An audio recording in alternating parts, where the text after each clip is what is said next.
In this lesson, we're going to use systems to make comparisons and to solve other types of word problems. So watch how I annotate the text to find information regarding those variables. Because remember, in my system of equations, the variables have to be the same thing. I'm going to create a system of equations from that scenario with 2 equations, and then I'm going to solve that system of equations to make decisions about the scenario.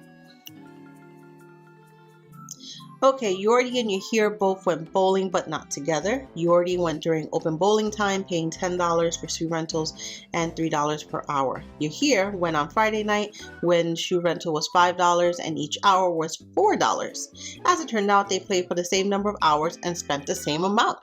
How much did each spend? Okay, so we want to know when will the cost and the number of hours be exactly the same for both scenarios for Yordi and Yahir. We know Yordi pays $10 for shoes and $3 an hour to bowl, and Yahir $5 for shoes and $4 an hour. And we're looking for a point of intersection. Like, when will they have the exact same cost and the exact same number of hours? So here's my plan. I'm going to create an equation for Yordi and Yahir in y-intercept form. I'm going to graph the equations using my intercepts and the slopes, not just my y-intercept, but maybe I could even use my x-intercept. If not, I'll use slope to determine another point. And I'm going to identify a point of intersection on this graph. In this scenario, I know there is one solution, one intersection, because I'm looking for the point when both x and y are the same, the cost and number of hours. So hit pause so you can jot this plan down into your notes.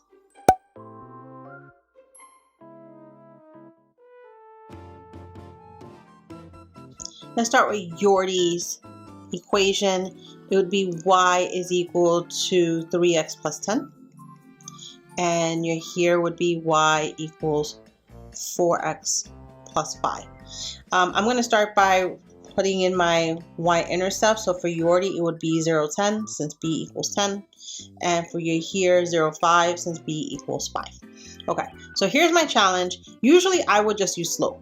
Like, I would just go for Yordi up 3 over 1. The problem with this is, because this is going by 5s, it's really hard for me to be exact, and I want to be exact with these. So what I'm going to do is I'm going to pick a point super far away so I can see where the lines intersect, and then just check it algebraically. So I'm going to try when x equals 10. So I'm going to substitute 10 for x in both. So y equals 3 times 10 plus 10. Y equals 30 plus 10, so y equals 40 when x equals 10. So I'm going to put the point 10, 40, and I'll do the same thing for you here. Y equals 4 times 10 plus 5. Y equals 40 plus 5, so I get 45. So let's put the point 10, 45. Right here. And now I'm just going to draw a line through those points using a straight edge, or if you use Desmos, this is easy because you just put in the 2 points, or if you're using formative, you just put in the 2 points, it will draw the line for you. So we have this one, and let's draw the next line, this one here, and I can see a point of intersection. It looks like this point over here, which would be 525. So let's test this algebraically. We're going to test a point. So in the first one, y equals 3x plus 10. I'm going to put in 3 times 5 plus 10 is equal to 25. And yeah, 15 plus 10 is equal to 25. So that one is valid. And let's do the second one. Y equals 4x plus 5. So it's equal to 4 times 5 plus 5 is equal to 25. Yep. 20 plus 5 is 25, also valid. So that is the point. 525 is the exact point. So that means after 5 hours, they both pay the same price, which is $25. So let's write that answer down. After 5 hours, both Yordi and Yahir pay the same amount,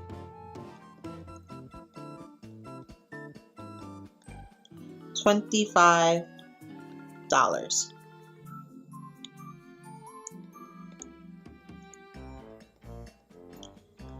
I confirmed the solution on a graph. I'm going to put in a point 525 and algebraically.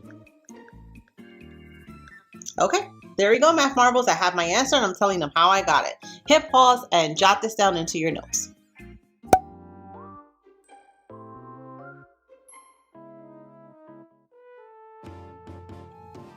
Let's look at our second problem. The only coins Alexis has are dimes and quarters. Her coins have a total value of $5.80 and she has 40 coins. Write a system of equations to find the number of dimes, D, and the number of quarters Alexis has. All right, so we know that the number of dimes and numbers of quarters will be true in both. So I'm going to write two equations here.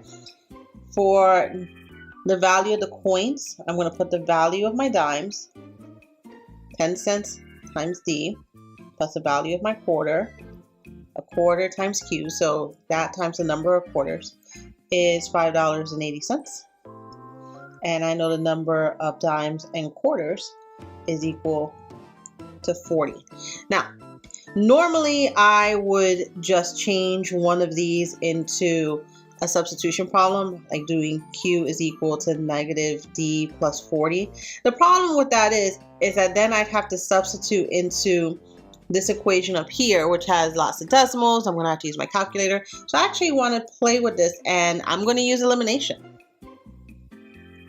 So I'm going to choose to multiply this. I'm going to make a very easy zero pair here and multiply by negative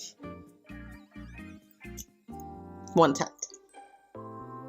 So that's going to be my goal. So when I distribute, I get negative 0.10D minus 0.10Q is equal to negative 4. Now when I put in my original equation, I'm just putting it right under so I can add them.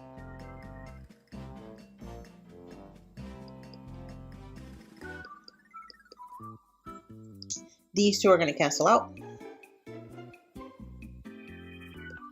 And now I have 0.25 minus 0.1, so this is 0.15Q. And 580 plus the negative 4 is $1.80.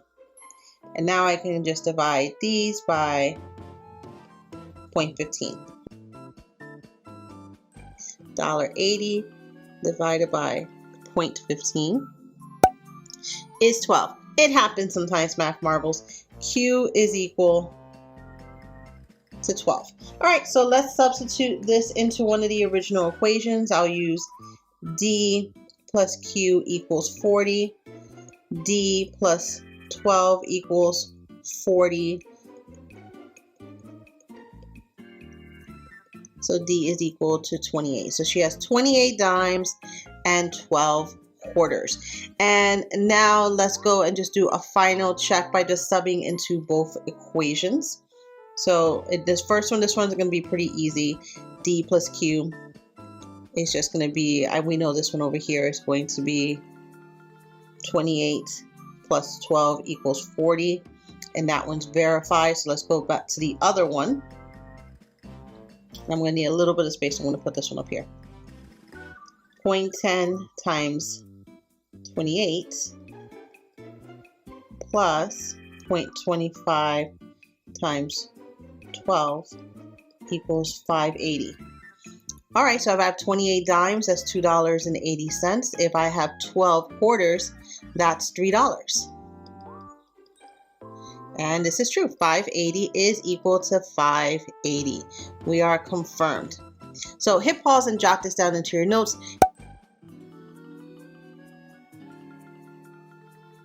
And again, major takeaway, we can take real world situations as long as we have at least 2 different equations we can make, and the variables have to be the same in both. So in this one, D had to be the number of dimes in both. I couldn't have a different scenario.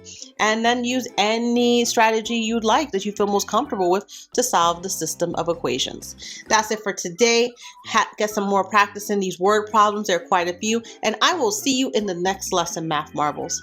Be well.